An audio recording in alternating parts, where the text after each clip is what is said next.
قبل لا تروح روسيا لازم تشوف الفيديو هذا كامل لأنه راح يجاوب على أسئلتك كلها.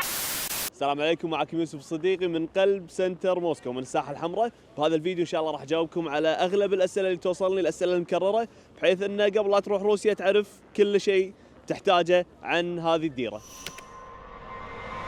أول شيء بالنسبة حق الفيزا حق دول الخليج، الكويت، البحرين، السعودية، عمان.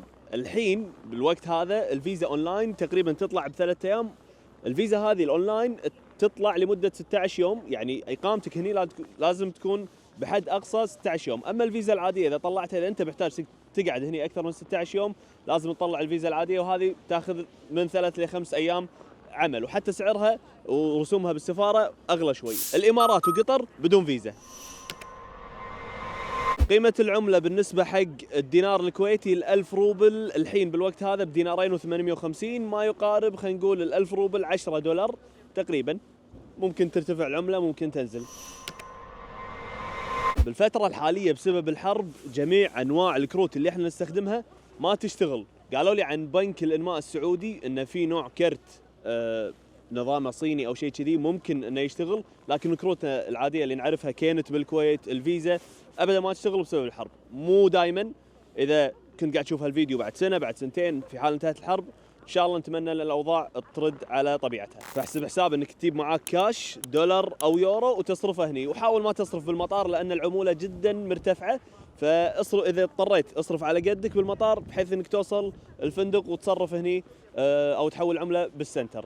إذا احتجت إنك تطلع كرت روسي بحيث إنك تحافظ على فلوسك إنها تضيع، أو انك عشان تحط الكرت مالك بالبرنامج التكاسي اللي هو ياندكس جو اللي راح نسولف عنه بعد شوي، هني في كذا خيار عندك. الخيار اللي انا جربته سبير بانك، تكتب سبير بانك راح يطلع لك كذا لوكيشن تروح لهم تاخذ جوازك مع الورقه اللي يعطونك اياها اول ما تدش روسيا. هذه الورقه مهمه جدا ان ما تضيع منك، حتى وقت طلعتك من روسيا راح يسألونك عنها، ووقت التشيك ان بالفنادق راح يسألونك عنها، حتى لما تطلع كرت البنك راح يطلبونها منك. فبالتالي تعطيهم الورقة وجوازك بدون ما تحتاج انك تترجمها. في ناس وايد يقولون لازم تترجمها بالمطار، وهذا كلام مو صحيح. تروح لهم وتحتاج بعد خط روسي، عشان وكل خط روسي يطلع كرت بنك واحد، فانت ما يصير تاخذ خط روسي واحد تفتح عليه 7 كروت، ما يصير.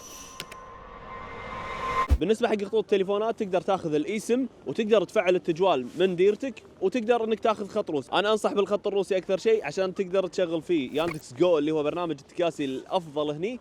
لكن في ناس قاعد يقولون ان ياندكس جو اشتغل معاهم على خطوطهم الكويتية او خطوطهم الثانية.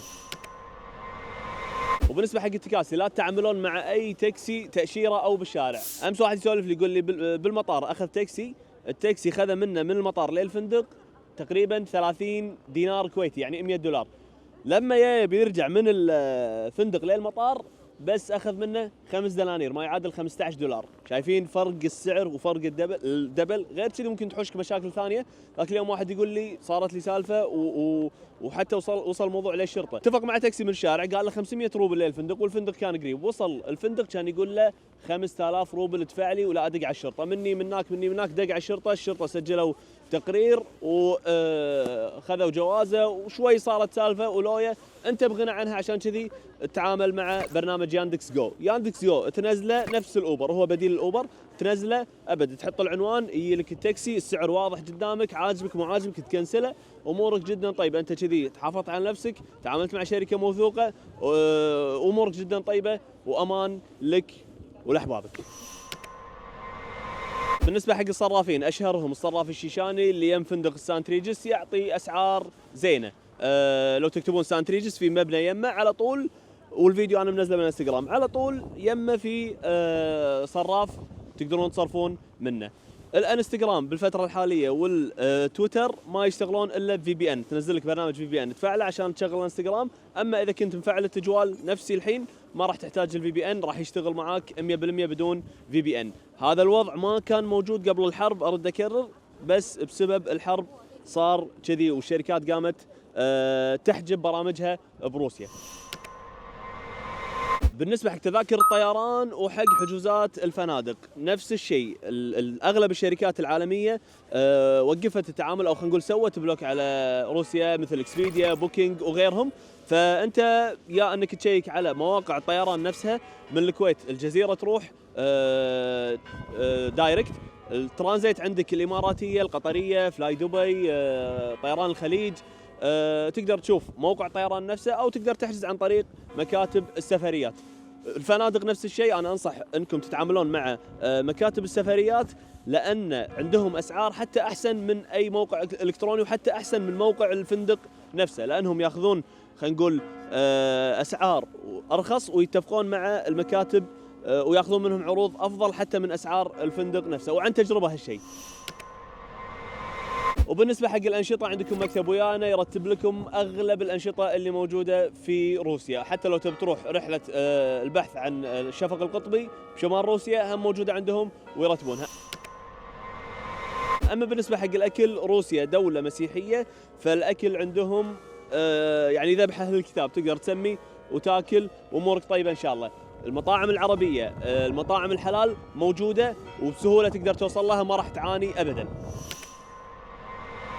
اني حق اكثر سؤال يتكرر، متى احسن وقت ازور في روسيا او موسكو تحديدا؟ انا اقول اذا انت تحب الثلج، فافضل وقت من نص شهر 2 لنص شهر 3 اللي هي نهايه فتره الثلج، البرد يكون فيها معقول ومحتمل، او بدايه موسم الثلج اللي هو بدايه شهر 12، لكن انتم حظك مرات ما يكون طاق ثلج، مرات يكون طاق شويه، فما راح تستمتع. فالافضل انك تجي من نص شهر 2 لنص شهر 3.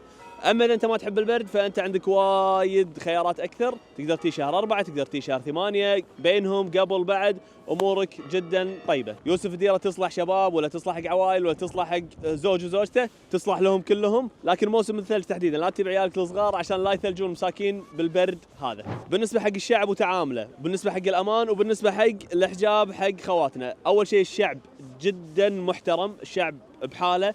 ممكن البعض يحسه جلف، انا اقول لك السبب بانهم جلفين لانهم ما يفهمون عليك وما يعرفون الانجليزي. يمكن 90% من الشعب ما يعرف انجليزي، لكن انك تبطل جوجل ترانزليت وتسولف وياه امورك جدا طيبه. اما بالنسبه حق الامان، الامان جدا جدا عالي، وما تحاتي ولا شيء، حتى بالليل تقدر تتمشى وما تحس بالوحشه وما تحس بغلقه اوروبا، لان الاضاءات بكل مكان موجوده وامورك جدا طيبه، حتى تقدر تتمشى بالليل كأنك بالنهار من كثر ما الاضاءات موجوده بكل مكان. اما بالنسبه حق الحجاب، فانا بالسنتر شفت محجبات، وشفت بنات لابسين عبي، وشفت منقبات وروس بعد، حتى مو شرط ان عرب، لان هني نسبه المسلمين تقريبا 20%، فهم يحترمون المسلمين، يحترمون الديانات الثانيه، يحترمون الثقافات الثانيه، وعموما ما لهم شغل فيك، انت تمشي سيده ما حد يتعرض لك وامورك طيبه.